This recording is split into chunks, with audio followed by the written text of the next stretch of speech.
What's going on, guys? Emo Tempest here, and today we're doing the Opus 12 Lightning set review. To be honest with you, this is my 5th time recording this one for so many reasons, but we're going to get into it now. It would probably help if I scripted these a little bit more, but you know me, more of a stream of conscious kind of guy. So hopefully this one I can get it all the thoughts, all my ideas and thoughts down in the first run. With that being said, we are going to start with Alba, Diana, and Odin. Now, these three cards are very strong, very powerful. I like them. They brought a lot of interesting things to Lightning and to the game themselves. Things that Lightning didn't have, and things for Lightning to keep up. Now, I don't think Lightning this set got the push they normally get from other sets to stay ahead of everyone else. So Lightning has always been like a very strong, I guess, underdog. Most people like discredit it quickly as a like a mono type deck of aggressive, but we've seen time and time again since Opus 3 or 4, they're still really relevant and they're very powerful, right? But unfortunately, this time around, Lightning has gone and kept up with everyone, sort of, and they've branching out more into multicolored decks than more now than ever, actually. And with that being said, we have Alba here, which is a fantastic card. It's a great tech card. 2-drop forward, FFL, Warrior of Darkness. When Alba enters the field or attacks, very important, choose a card in your opponent's break zone, remove it from the game. If it's a summon, gain haste. If it's a character, gain 3,000 power until the end of the turn. So right off the bat, she comes in for 2 CP. Everything cheats in 2 CPs now. We have, I believe, Fenrir cheats in stuff. Golbez from before, and Aranea more recently as well. She's going to remove a summon, get haste. So you don't, she's going to pretty much stop your opponent from getting something.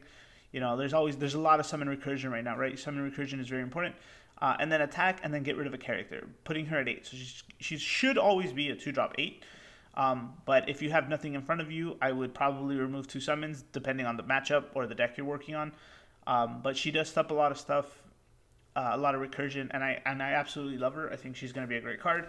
She's going to be a card that people will tech in 1 or 2 of. I know I am right now in my Water Lightning list, and I was Water Lightning list. But yeah, she's really good.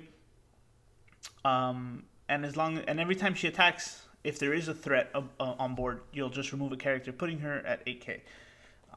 The later in the game, the more fuel she has, and like I said, she's going to be annoying to deal with. 3-drop backup Warrior of Darkness Diana. When Diana enters the field, you may search for a forward of cost 1 and add it to your hand.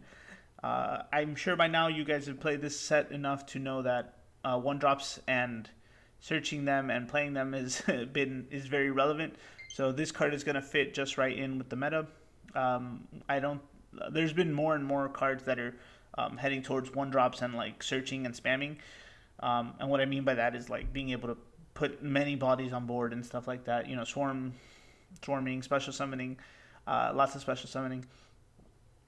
We had Zande, I think it was 2 sets ago or the last set, and then there's another card we'll talk about in a minute, and then Chocobos also, the wind got some stuff, so very strong cards. Being able to get them is going to be useful. And this is kind of what I was talking about right now. Lightning has a card that searches all these things. Even before, like when we would do Hazimus, I think his name would reborn just tons of 1-drops every turn, or cheap stuff, right? Like the 1-drop Ramza, Kate Sith. Kate Sith has been in every like weird multicolored deck for the longest time because he's just an EX burst, a 1-drop, like dull something, And now with Diana, it's not going to be any different. You're going to see them together more often. I put this Odin in here because, like every other main, story classic summon, we have a bunch of Odins, and we do have a Lightning that searches 2 Odins and then like lets you use them in the break zone or something, or having them makes her more powerful or whatever. So there's this synergy there, and being able to cast this Odin cheaper as the game goes on is always good. It is a straight break with no limitations from active or dull. Like, Lightning has that active curse, and just like Ice has that dull curse, we don't really have to worry about that. So I don't know how much play it'll see just yet, but I think if we get anything like an Ifrita for Odins and like I've mentioned in the past for other cards, for Shivas and stuff like that, the reoccurring ones, Ramu maybe, because there is a lot of them. Also, this is just another name for what I hope to be an Odin forward with an S ability. And yeah, like, because we already saw, this is the first time we see a Bahamut as well, like this set. So we're going to be looking forward to, what are they called? I forget what they call them in FF14. Primals, I think. And so, yeah, we'll hopefully get those soon. And just another Odin for that is going to be great, because you'll have like 9 of them, right? So at least 4 in the break zone. This is a 2-drop break. All right, next is going to be the Argy and the 2 new Dragoons. Argy's not too exciting. I probably could have put the new Furion in here instead, because of all the party attack synergy that this set brought to us. But I put in Argy in here because he's able to recur himself. So when Argy is put into the break zone in any situation by your opponent's summons or abilities, add Argy to your hand. So he has that Hildebrand effect. It's worded a little bit differently now, just so it comes across clear. Hildebrand was almost unclear sometimes, but if you tried to Shantota him, Fanford him, he would go back. Argy will also go back to your hand now. The reason I put Argy here is because I wanted people to think of the Neo X Death, which we haven't talked about just yet, but depending on when these come out. But that will be a card to worry about. And so I don't know if Argy's probably your best bet. You'll probably still take the Hildebrand, because with Nachu he's at 9 and stuff. But being able to give up a card freely without having to reduce your backups so much, and let you still develop board, will probably be useful. And at 5 damage, when Argy is put from the field into the break zone, you choose a forward of cost 3 or less your opponent controls and break it. Like I said, not bad considering the circumstances of the game right now. And yeah, he might see some play. FFL will eventually get a much bigger archetype. They have 2 or 3 searchers, I think, across multiple colors.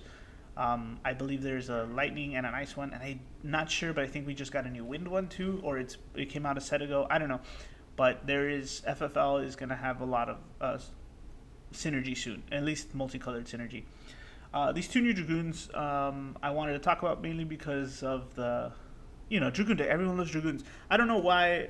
Well, I know why. Dragoons are pretty badass, obviously, and they're probably our favorite, coolest looking job next to Samurais and Ninjas, which also got a lot of love, which has also been getting a lot of love from Square. But yeah, so it's a backup, more Dragoon names. Put Dragoon in the break zone, choose a job Dragoon or a card named Dragoon in your break zone, add it to your hand. Just, replace effect. It's good curve too. Fits on theme with the deck. Can play multiples of them. And then the new Dragoon says, when Dragoon, the new forward, 3-drop 7k. When Dragoon enters the field, you may reveal any number of job Dragoon or card named Dragoons from your hand. When you reveal 1 or more, Dragoon gains haste. So that's all. That's pretty simple. I'm sure you'll have one with the incredibly large amount of them that there are in this game until the end of the turn. In addition, when you reveal 4 or more, choose a forward, break it. Not bad. Kind of don't like revealing so much information, but if you have it later in the game and you're gonna make an insane push, because this deck has that potential, I'll reveal 4 right away and get rid of something in my in front of me. So being able to do that, it's not a bad card. We like the art, obviously, new Dragoon art. So yeah, this is for all you Dragoon guys there. I also put in here Sid, Mid, Previa, and the Freya. Freya is also another Dragoon that could be useful. I'm indifferent about her, right? Because she's 2/7, which isn't bad, but she doesn't really highlight the best aspects of both water and lightning.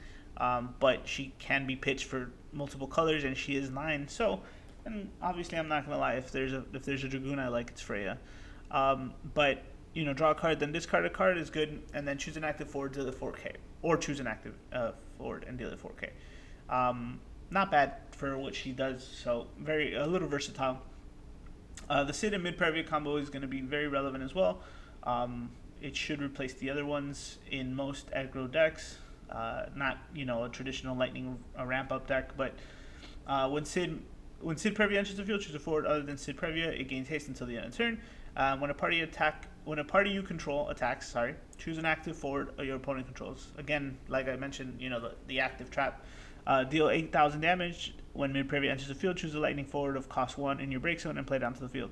So going back to what I was mentioning about the Diana, these cards, these are the 3 cards, some of the 3 cards, and probably Alba and Diana as well, making it 4 cards that I think Lightning got that were very, very useful in this meta. Because Lightning, like I said, Lightning has always been strong, and these cards are going to keep them on par with everything else. Being able to search cards a little more efficiently and more specifically, as well as being able to, put multiple bodies on board, give haste, and mid-preview is going to be the biggest threat too, because when a party you control attacks.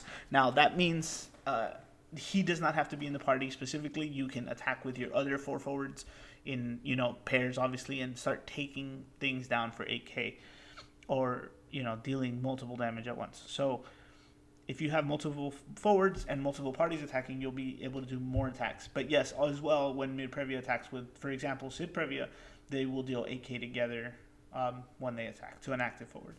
So these cards are really strong. If you haven't seen them being played already, look into them because they're annoying.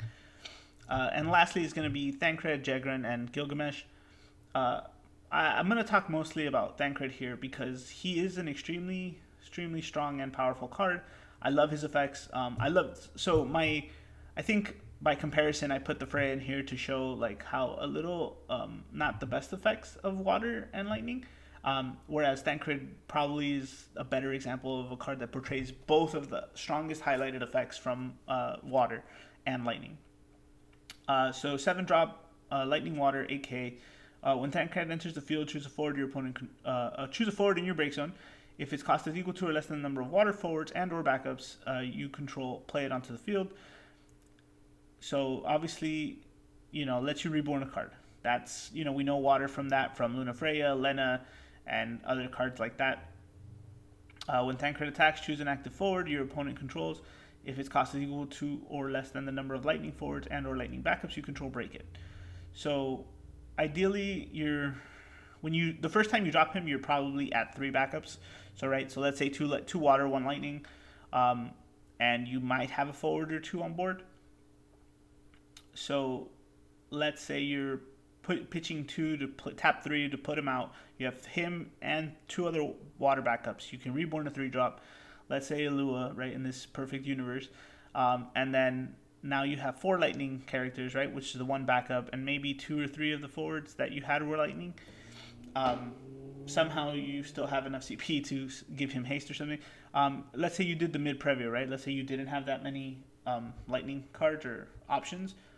Something as easy as the 1-drop Sid, I think it's Sid, right? Sid Previa, yeah. He comes out, gives him haste, and then you can attack and break something. So with all of those, after playing him, obviously, a little bit, doing a little more research on how much I like the card, I also found out that his biggest problem is everything about him. So 7 is sometimes an extremely unnecessarily costful card. I wish he had something like, the lock that maybe reduced him by 1 or 2, makes him a little bit better, but he doesn't have that. And what I mean by 7 is that you're usually pitching cards for him. Like, on average, you will be pitching 2 cards to play him, right? Because you only get to 3 backups in this current meta. If you're at 5 backups and you're only pitching 1, then it might still not be the best thing because you have, no backups to play summons and stuff. There's a lot of thoughts on that, but whatever. Unless you're going for game, obviously, it's probably the best bet. But so 7 is a weird number, so the amount of CP he'll cost you throughout the game will be pretty bad. 7 also puts him in that prime number stuff for all of the for all of the ice cards, and in one of those, I want to say Rampare kind of decks, 7 is just a weird number to bunch up with a bunch of other cards, leaving him exposed to Exodus and stuff. Now, being a forward, obviously, with 8k, unfortunately, leaves him very vulnerable to a lot of effects. So you won't get, Amaterasu stops him here. If Sid and mid-preview are on the other side of the field and he, you didn't give him haste and he didn't attack this turn, he won't live. a lot of cards are already dealing 8k more, so he's very, very vulnerable to a lot of things. And for that reason, I choose to say unfortunately, he is a great card, but with a lot of flaws. So I don't expect him to live, a lot. If you get it off more than one turn, hey, hats off to you, man, for real. But he's gonna struggle for a bit unless he has some protection of some kind. So just keep that in mind when you guys are building him or building around him, because he's definitely worth it for those crazy effects. But he needs the help. Jagran I brought in here because he's a knight, and the knights got a big push this set. I think one of the biggest pushes they ever needed, because we've tried that deck for a while, with the Camilla, Tyrion, and all that stuff. And then we had Beatrix, the old Steiners. But the new Beatrix and him make really good for a decent deck, actually. So I'm testing this out. I'll probably share this one with you when I talk about the Knights deck next week. But comes in, searches a job princess of cost 3 or less, and plays it onto the field. Could be a forward backup. Unfortunately, the 3 cost is what kind of bugs me, because it's one short of bringing out the legendary Ash. But they obviously did that for a reason. So in my opinion, your best bets are to do your backups. You can do Avelia, Clade, or even the new light card from last set, the Princess, the 1-drop, turns into any color and becomes whatever, and then lets you buff a certain color of whatever color it is, right? If it's lightning, you make it lightning, it buffs lightnings for when you tap it. If it's water, you buff water. I usually make it lightning, so if my Ramza ever comes out with 3 bodies on board, I can tap and make him, 10k like I need to, if I don't have the Beatrix or Avelia out. But with Beatrix, he is cheaper, so his value comes out to be plus instead of minus. And then the last other combo, which I'll probably talk about again in that other Knights video, is, opening hand will be Beatrix, pitch 2 for Jegrin, and then you'll end up with 0 cards in hand, and then you can bring out Garnet, play a Poo-Poo, and draw 2 cards. So you'll have 3 bodies on board, and then 2 cards in hand. Hope if it's a backup you can play it. If not, then you just next turn you'll start developing board. But it's very doable. He's a decent card. As we get more princes, we will definitely see this card a lot more, I think. But for now, he's above average, so he's cool. Now the Gilgamesh is probably as far as I made it through all my other videos, but put Gilgamesh into the break zone, choose a forward, and break it. You can tap them to search a card named Enkidu and play it onto the field duel, and then for 3 lightning and 2 colors, choose a damage forward and break it. Now, if you guys don't remember, but Enkidu is one of the new heroes from Wind, and when he comes into play, deal 1,000 damage to all your opponent's forwards. So if I like him, he's okay. If you bring out another forward, that's even better. If he's able to generate you that forward constantly, that's even great, like much better. But I think what I like about him the most is that he kind of protects himself. We're the opposite as Thancred, he's very vulnerable. Gilgamesh does not let you punish me for playing this 5-drop, right? Because if you do try to break him with the Abylos or something, he can remove himself to break something. And I obviously wouldn't recommend targeting him with anything because of that.